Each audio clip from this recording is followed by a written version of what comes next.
Hello and welcome back to another Monster Monday, a series where I draw a creature from D&D and I talk about its lore and its history and what it's like to fight as well. As always, these videos are based on your suggestions that you leave down in the comments section below. If you have a suggestion for a monster that you'd like to see me draw and talk about, please make sure to leave those down in the comments section. But then, your suggestions are voted on by my patrons over on Patreon. We get to pick which order I do all these monsters in. So if you'd like the chance to pick which monsters turn up next in your feed, please make sure to check out my Patreon page. All of your support really does help this channel to grow and helps me make these videos for you every single week. Now this week my patrons have voted to see Intellect Devourers, and this was a suggestion by, well, a bunch of you actually. The first person who suggested this was Duel810, was Duel810, D-U-L-E, and they gave me an absolutely massive list of loads and loads of monsters that they'd really like to see me draw. The first time this came up specifically as a single suggestion was by Ben Colburn, and almost simultaneously by Joshua Nilsson as well. So I think we can easily say that Intellect Devourers are very high up on a lot of people's lists, so I hope you'll enjoy this video. Now I'll be honest with you, this is actually a monster that I have also been really desperate to draw. Because unlike almost everything else in the monster manual, this creature is one whose stats and features and abilities and lore even, I really love with a passion, but whose appearance I absolutely cannot stand. If you don't know what I'm talking about, please go and find your monster manual or Google search Intellect Devourers, because these things are truly hideous to look at, and not in a cool, oh my god, that's a kind of Cronenberg movie style hideous. This is just, who came up with this design? And in fairness, D&D is peppered with interesting monsters who are designed to be kind of ridiculous. And I get that. This could be one of those that's supposed to be something that's laughed at rather than feared or rather than posing a challenge, but its appearance really doesn't reflect its lore and the kind of atmosphere that it inspires, in my opinion. So I've always wanted to have a go at reinventing these things. So what actually are these creatures? Well, if you've ever played the Half-Life games, you're essentially looking at head crabs. But since their addition to the game in the Eldritch Wizardry supplement for 1st edition in 1976, they've traditionally been depicted as human brains, or perhaps kind of, I don't know, like beach balls, little spheres of brain matter, with some variation of, I guess, dog's legs, or maybe a lion's paws, something like that, essentially glued to the sides of this thing. And those are literally like tan, hairy, little clawed dog's feet that are just sticking out of a brain. And we're not talking like Frankenstein's monster here, they're just growing out of it. Now, contrary to that ridiculous appearance, in my opinion, these tiny aberrations are arguably some of the deadliest Challenge Rating 2 creatures in the monster manual, or at least potentially the creatures most capable of causing lasting harm and horror for your players at that level. Intellect Devourers are the servants, sometimes pets and sometimes tools, of the Illithids, the Mind Flayers, which, let's be honest, you probably guessed as soon as you opened the book at page 191 and saw a little brain with legs, because Illithids love their brains. And Mind Flayers create these little creatures through what the monster manual refers to as a horrible ritual, whose primary ingredient is the brain of one of their mind slaves known as a thrall. Once plucked from the head of a thrall, and I don't imagine that's done delicately, this brain is subjected to the alien magics and technology of the Illithids until this new creature is born of pure evil. Once fully formed, an Intellect Devourer will either dwell underground with its masters, performing various functions like keeping other slaves in check, acting as a whimsical pet. Sometimes this bizarre process allows them to glow, and they might be used as, I don't know, hideous cranial nightlights. Whatever bizarre whims the Mind Flayers have for these creatures, but where you're most likely to find them, and what their most important role is in terms of the Illithid Empire, is that they will often be sent above ground to hunt for meals or slaves for their Mind Flayer masters. Unlike the majority of hunters in the monster manual, Intellect Devourers can't see at all. The bizarre and torturous process that forms them doesn't use their eyes. Perhaps the Mind Flayers don't see any use for them at all, being so underdeveloped. but instead they are granted the ability to detect brain waves and the subtle, almost undetectable vibrations of thought through the air. Now, for an Intellect Devourer, this detection is so sensitive that they can build a picture of their environment, not unlike a kind of sonar, in the form of blind sight, which reaches up to 60 feet. And they can also, through an ability called Detect Sentience, sense any creatures with an intelligence of 3 or higher that wanders within 300 feet of this creature. So although they only have a clear picture of 60 feet around them, they have a kind of mini-map almost pointing directly towards thoughts within a certain range. An Intellect Devourer will then scuttle, it'll make a beeline for the first remotely intelligent creature it feels until it's within 60 feet of this creature, and it can build up this kind of sonar imagery around it, unless it's been given other, more specific instructions by their Dark Masters. They have an intelligence of 12, and although they can't speak, they can understand deep speech, so they're more than capable of following orders and instructions. Now, the main objective of this creature is to take over the bodies and the minds of its victims, kind of Futurama brain slug style, and bring them and their allies, hopefully, who, if this is performed successfully, should suspect nothing, to the Devourer's illithid masters. They do this by using their body thief ability. Now, the monster manual is quite specific about how this operates, so I hope you won't mind if I just read this part straight from the book. So we are told that the Intellect Devourer initiates an intelligence contest with an incapacitated humanoid within 5 feet of it. If it wins the contest, the Intellect Devourer magically consumes the target's brain, teleports into the target's skull, and takes control of the target's body. While inside a creature, the Intellect Devourer has total cover against attacks and other effects originating outside the host. The Intellect Devourer retains its intelligence, wisdom, and charisma scores, as well as understanding of deep speech, its telepathy, and its traits. I have forgotten to mention that Intellect Devourers are telepathic up to 60 feet. It otherwise adopts the target statistics. It knows everything the creature knew, including spells, very important, and languages. If the host body drops 0 hit points, the Intellect Devourer must leave it. Important that it doesn't really mention how. A protection from evil and good spell cast on the body drives the Intellect Devourer out. The Intellect Devourer is also forced out if the target regains its devoured brain by means of a wish spell. By spending 5 feet of its movement, the Intellect Devourer can voluntarily leave the body, teleporting, again, to the nearest unoccupied space within 5 feet of it.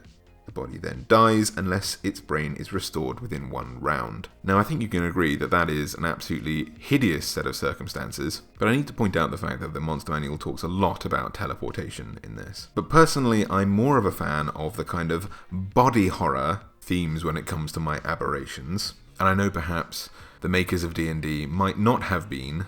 Although there are a lot of gruesome fates in their game, it seems things like removing brains via an illithid trying to eat someone's brain and things like that have been glossed over with the use of teleportation. But if I was personally DMing an Intellect Devourer attack, I think I would maybe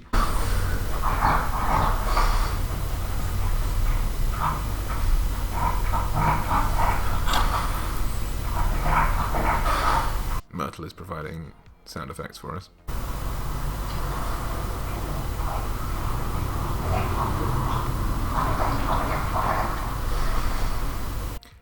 I think I would maybe reimagine the process thusly. I would picture an Intellect Devourer as more like a collection of, let's say, worms or some kind of parasitic viscous liquid, using a brain as a host. I'm kind of picturing the TV show and comic books The Strain here, that maybe all the little lobes and wrinkles of the brain are filled with either a collection of wriggling red worms that make up the actuality, the main part, the parasitic essence of an Intellect Devourer. The brain is just its kind of host, maybe a slime mold, something like that. And illithids transform bits of spinal column, bits of bone, into these kind of creepy crab's legs that are filled with these kind of torrent of worms for it to walk around on through their hideous alien magic. Give this brain some teeth and spiky parts with which to dig through someone's head. Once it finds a new host, a new person, this incapacitated person, who it beats with an intelligence check, It latches onto their head, not unlike a face hugger, and bores a hole into their skull with its lots of little tiny razor-sharp teeth or claws. Maybe it finds an ear or nasal passage, something like that. It latches on and then pours itself in, burrowing through any organic material, leaving behind its old host, all these little wriggling worms and what have you, slithering away from the cavities of this mutated brain, causing a mundane brain, whatever it was that was housing this creature beforehand, to just harmlessly drop to the floor, perhaps fooling the victim's allies into believing that the devourer itself has died in this process, whereas in reality these parasitic worms are driving through the hole that it's carved, eventually contorting around the new host's brain, and then it pilots them, becoming the owner of this new body. And this new creature, this new host of the Intellect Devourer, is supposed to be indistinguishable to allies, having its memories, its knowledge of spells, all the things that it's learned throughout its life, and it can use those to masterful effect to lure people into the trap with the mind flayers. It's a great way of starting an illithid sort of quest for your group, because maybe one of your party has been an Intellect Devourer the whole time, they didn't know, maybe they've forgotten their old past, but it suddenly comes back to them, they get the calling from the Elder Brain, and they want to go and bring their party down to the underdark, where the illithid reign supreme, or perhaps the NPC that the group has been unquestioningly following the advice of and helping out is actually an Intellect Devourer in disguise. They can even be a well-versed spellcaster, which seems very unlike a lot of the parasitic creatures in D&D, who are usually kind of mindless zombies. Very, very hard to tell, especially if you go with the original Intellect Devourer sort of theme and the brain is just teleported in there, but with the version that I just suggested, perhaps you might want to look out for a kind of bore hole or some sort of old scar that indicates that maybe an Intellect Devourer has poured itself into this creature's brain. But the Intellect Devourer itself is not a hugely, it's not a strong creature. It has those little claws that it can deal 1d4 plus 2 slashing damage with, not something that you really want to worry about. It has 12 armor class. It has 6d4 plus 6 hit points. It has a kind of psionic shielding, so it's resistant to things like bludgeoning and piercing and slashing damage from non-magical weapons. It's got -2 strength, it's got +2 dexterity, +1 con, +1 intelligence. It's not really got any remarkable stats. So how does this thing find an incapacitated person to body thief, to body snatch with? Well, it might find you while you're asleep. But its other means is by using this Devour intellect ability that it has. If there's someone within 10 feet of it that it can see with its blind sight, the Intellect Devourer sends out this paralyzing wave of psionic force, wherein the target needs to make an intelligence saving throw or take 2d10 psychic damage.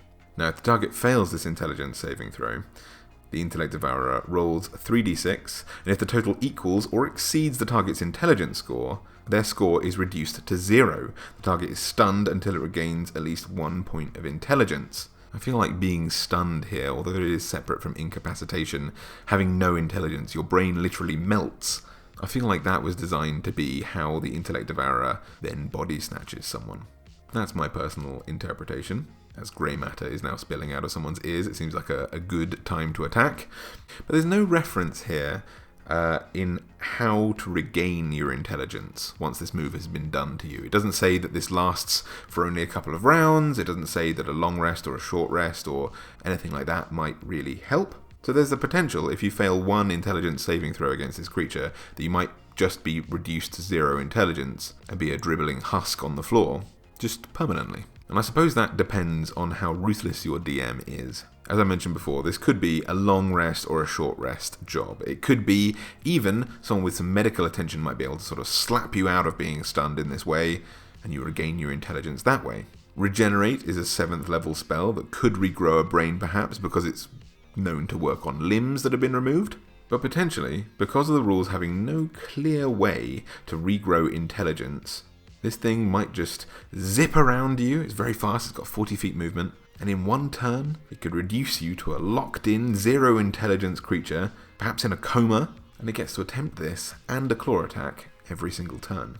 So for a challenge rating 2 creature, I think this is incredibly, incredibly deadly, and deserves to be made a little bit more creepy. Anyway guys, I hope you enjoyed today's monster. I really enjoyed drawing it, and reimagining this hideous beast. it may not be your style. You may prefer the traditional dog-legged kind of ridiculous creature, in which case I hope you enjoy it. If you want to use my reimagined version, I hope you enjoy that too. But whichever version you use, if you enjoyed this video, please make sure to leave a little like down below. Perhaps favourite this video and subscribe for more content like this. I make a video every single Monday, and everything you can do like that really helps this channel to be seen and to grow. It encourages me to make more videos like this every week. In previous videos, I've mentioned that you might be able to get my prints via the little link in the store down below. But in typical Arcane Forge fashion, what seems to be a fairly simple thing, uploading images to this store, seems to not be working on their end. I have absolutely no idea how to fix that, so I'm grappling currently with this shop. I hope to be able to put my Monster Monday prints up there. But in the meantime, if you would like a copy of this drawing, and in fact all the monsters that I draw this month, I'd urge you to head over to my Patreon page, where one of the reward levels is receive all of the Monster Monday drawings that I do each month as digital prints, alongside other things like Patreon live streams, one-on-one chats, and other things like that. So if you'd like to tip me the price of a cup of coffee, or even more than that, and support the channel in a very personal way, then I'd urge you to head over to Patreon, receive some of these rewards, and also help me make these videos. So thank you very much if you choose to do that. Otherwise, guys, always be suspicious of the members of your party who suddenly get a hankering to go into the underdark because they might just be possessed by an Intellect Devourer. So make sure to wear a helmet when you go adventuring, and until next time, happy monster hunting.